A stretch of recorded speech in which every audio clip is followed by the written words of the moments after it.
Congratulations to Tyson Edwards. As you saw some of his CV up there, the 2 premierships, absolutely fantastic as a really young man with a little more hair back then, Tyson, of course.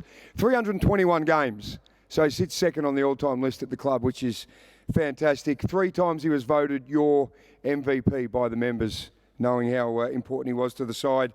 We talked about the consistency. Well, I think there were 7 years in a row where he's top 5 in the best and fairest. Just an amazing effort. 300 games at AFL level. There's only 4 people in the Adelaide Football Club that have done that. Tyson Edwards is one of them. Please give him a big round of applause.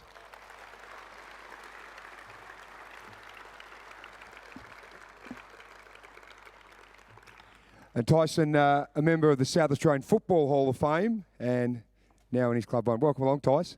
Congratulations. Thank you. Mate, I'll let you take over. Thanks, mate.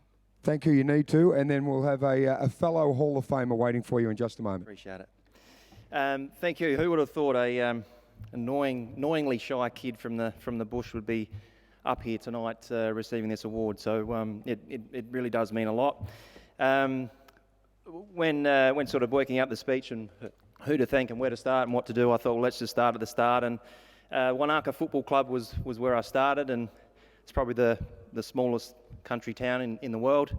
But my favourite memories almost were the Saturday at footy, the under-12s, under-16s, and the B grade and the A grade. And I used to love just running the water for the A grade to get out amongst the players and sort of be a part of it and hear what they say and see what they do. And that was a real highlight for me, and I absolutely loved my time growing up in a small country town. And I think I learnt the value of team really quickly and how important it is in the country. With my last few years there, but in the juniors we didn't have a lot of players, so to rally the troops, I don't know how we did it in the town that we lived in, to have 4 teams for so long.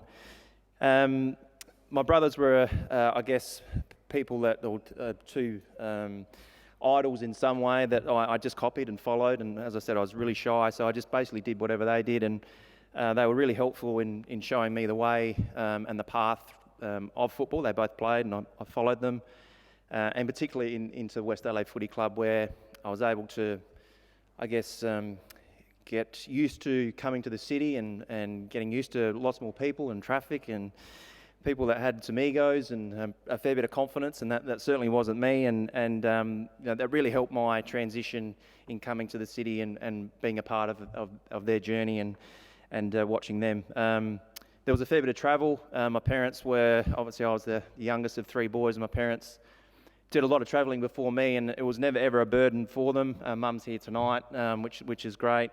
Never a burden for them to take me down to the city or wherever we needed to go. It was a fantastic opportunity they gave me, and they always pushed me to go to that next level. They wanted me to come down to college, and I was too shit scared to do that down here for a couple of years, and actually had a chance to go to America to play tennis, amazingly enough, when I was a junior, and I was too scared to do that. And I don't know how mum and dad didn't let me do some of these things, but it was sorry, it didn't push me to do some of these things, but it was never a burden or an effort for them, and I never ever felt that. And we didn't come from much. We weren't loaded or anything like that, but the travel and getting us down here wasn't an effort for them at all, and really appreciative of that. Obviously, the West Adelaide Footy Club was a big part of my junior career, and I think they really did believe in me. And a special mention to, I know Bone mentioned him as well, Michael Taylor. Kingo was at the West Adelaide Footy Club at a really important time for me, when I was probably battling a little bit with my form and back in the SNFL, and he was a guy that backed me in and believed in me and helped me turn things around and become a bit more of a consistent player.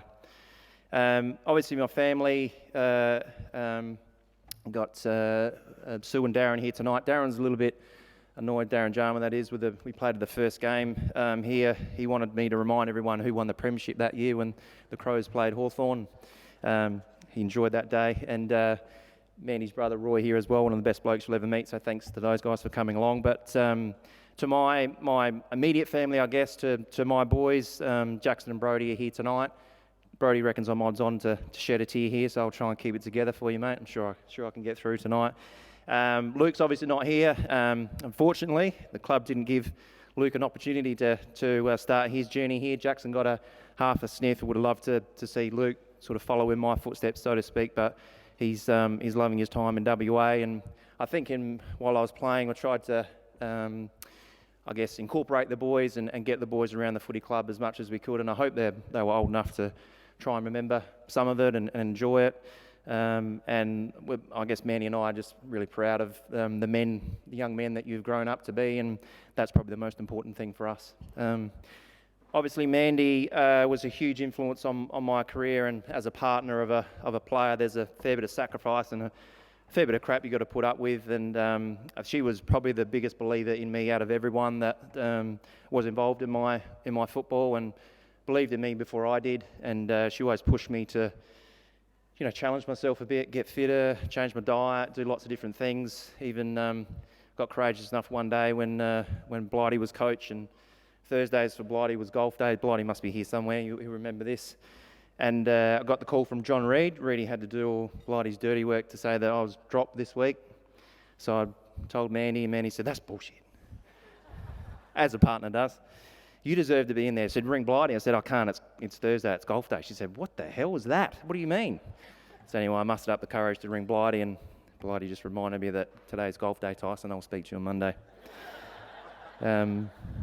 But I do really appreciate everything that obviously, wives and partners do for you when you've got a family and those sorts of things, but the sacrifices, but most importantly, that Mandy believed in me more than anyone else did, more than I did. So thanks, Mandy.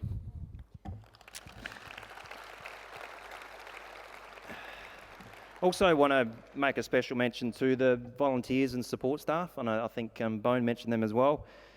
They are really the heart and soul of the footy club. I know the players have a fair bit to do with that, but the guys that do volunteer, and there's a lot of people that are paid but not much to do extraordinary jobs at the club, and they're the best people and the best people to be around at a footy club. They're there for the right reasons. They're there for the players, and there's so many great memories I have of those guys. And I know Rexy Lay was mentioned tonight.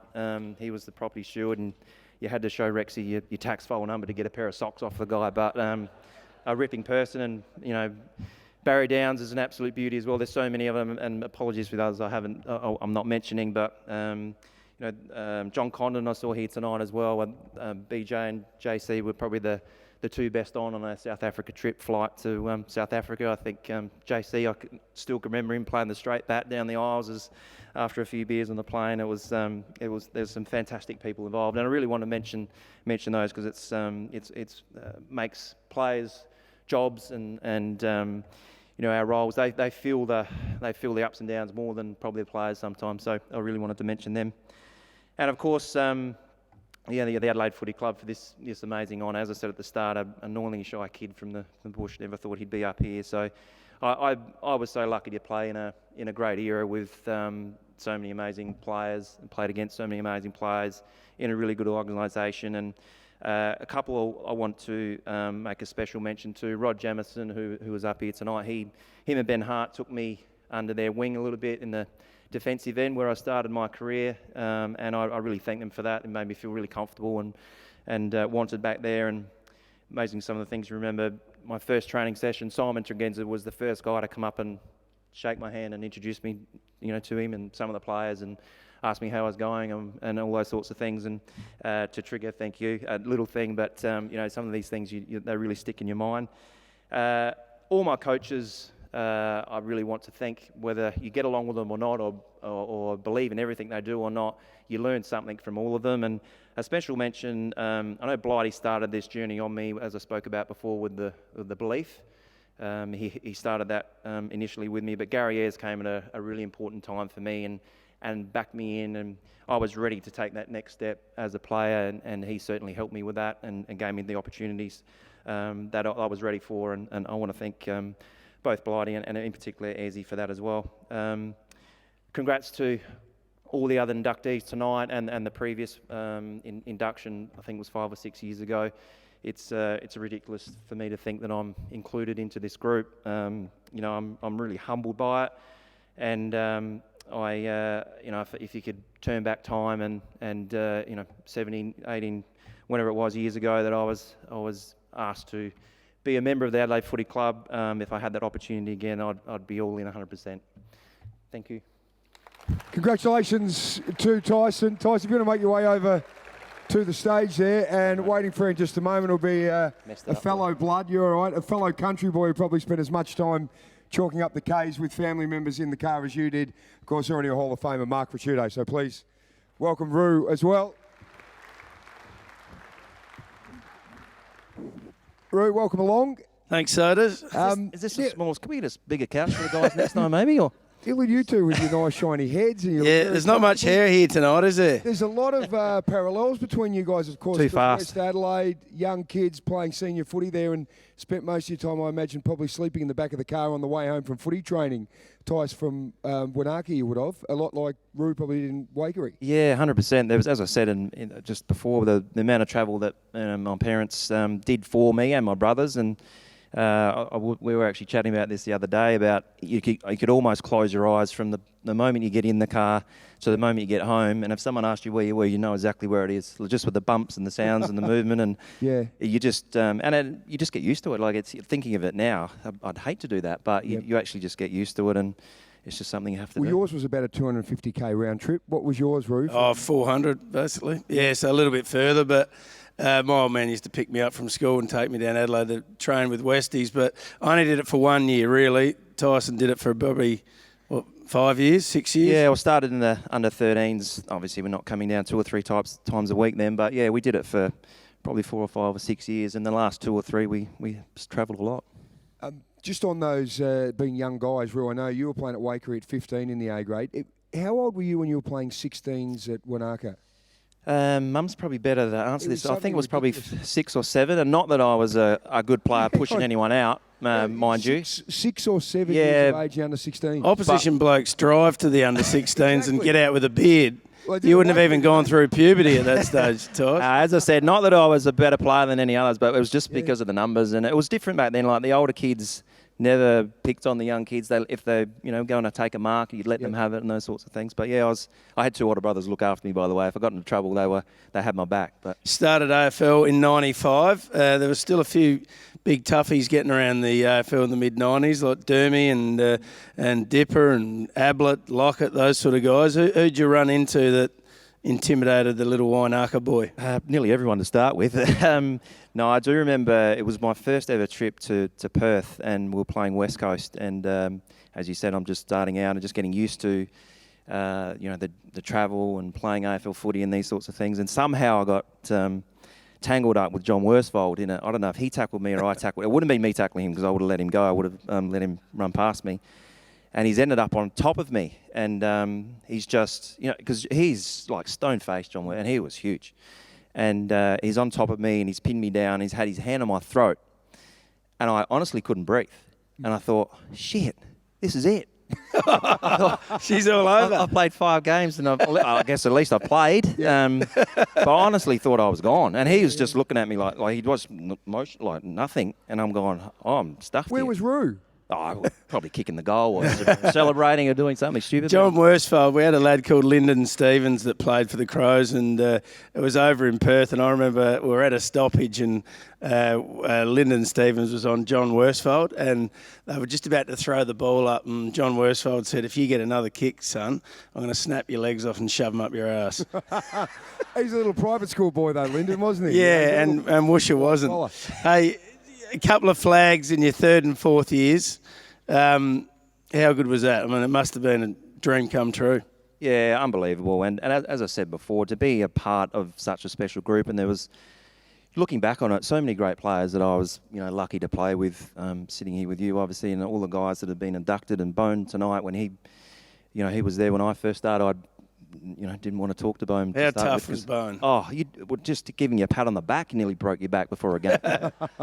It was never a pat for Bone, but it was unbelievable. The first premiership, it's sort of still surreal even thinking about it now to be part of it, and to be part of 2 in a row when I was just starting and hadn't cemented my spot in the side by any means at that stage. So lucky to be part of it. Tyson, when you talked before with your speech there, it characterised a lot by you being shy and perhaps not having that confidence. I know you said Mandy helped you with that. What was the turning point with Blighty perhaps in '97 when you've been going back and forward with Westies? Was it something in particular that made it click to get back into that team in the finals? We worked on a few things. I know Blighty one day, we were having a chat and he asked me, about footy and these sorts of things. And it come up about, have you ever been a best on ground? Blighty's probably better to explain. I haven't got that great a memory. But have you ever been best on ground in a game in a sample or something like that? And I didn't think I had. So the next game I did have, he stuck it up in my locker and there you go, son. You've done it. But there was a few other things. I spoke to a psychologist, a sports psychologist, which was a bit rare back in those days, and just had some simple things to work on. It was more just about not dwelling on the things I wasn't doing well. And I played a game against North Adelaide at Prospect one day and got the ball on the wing. And it's just these things you remember. Got the ball on the wing. I think I sold a pup, got around a guy, took a bounce, kicked a goal. I thought, shit, that was all right. It's just you got a bit of confidence from that, and then it just grows. And then and there's some other things I did. I got a little bit more professional, got fitter, worked on my diet, and everything then just starts to work for you. So. You had 8 top 5s in the best and fairest. You were unbelievably consistent. You played back, forward, midfield. What was your favourite spot? Midfield. Yeah, you have to play in the midfield. I love my time down back. I think playing in all those positions really helped me in the midfield as well. I think we had a lot of guys in those premiership years that played a lot in defence and learned how to defend. Some of the midfielders coming in now, these young kids coming in, all they know about is getting the ball and attacking, and the defensive part of it's hard for them. So, but no, I loved being in the centre bounce. I love starting the game in the centre bounce. I love being at every centre bounce. I love being around the stoppage because I think that's where it starts and where it ends. Roo, this probably fit with you as well, and Mark Bickley, probably Kane Johnson, Andrew McLeod. You talked about that working in defence. A lot of you guys were playing at half back and then in midfield and changing back and forward. It almost seemed like it was something that Blighty did after struggling a little bit at Geelong, getting there so many times, that all of you guys were able to play those dual roles. It was probably quite fascinating seeing that compared to a lot of the other clubs. Yeah, we had a lot of flexibility with that, and I think you had a little rotation with yourself and Jars, kicking in from full back and then going forward and all these different things, and that's one of the great things about Blighty. He wasn't scared to try things, and I think we had a group that was able to adapt to all that and took it on and had a game plan that we all enjoyed, and we had a lot of fun. You remember, you said you got Jars down on the table, don't you? Remember where he was at the '98 Grand Final parade in King William Street? Oh, I think he was a little bit tired. I think he was asleep under the roses in the front garden. He was, yeah. He wasn't allowed in. I don't think Sue let him in. He got home a bit late. But I probably, if I played like him, I probably would have celebrated like him too. Fair enough.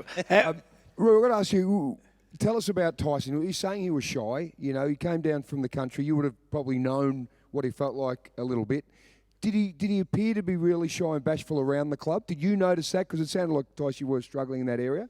Shyness was not something that we sort of worried about because once he was on the field, he didn't play like that. But I went back and watched some highlights of him this week when in preparation for today, and it is great to reminisce and go back and have a look at that sort of stuff. You forget how good people are and what they're capable of doing. But I was looking the other day, left-sided, right-sided, back, forward, midfield, all the consistency, always had time.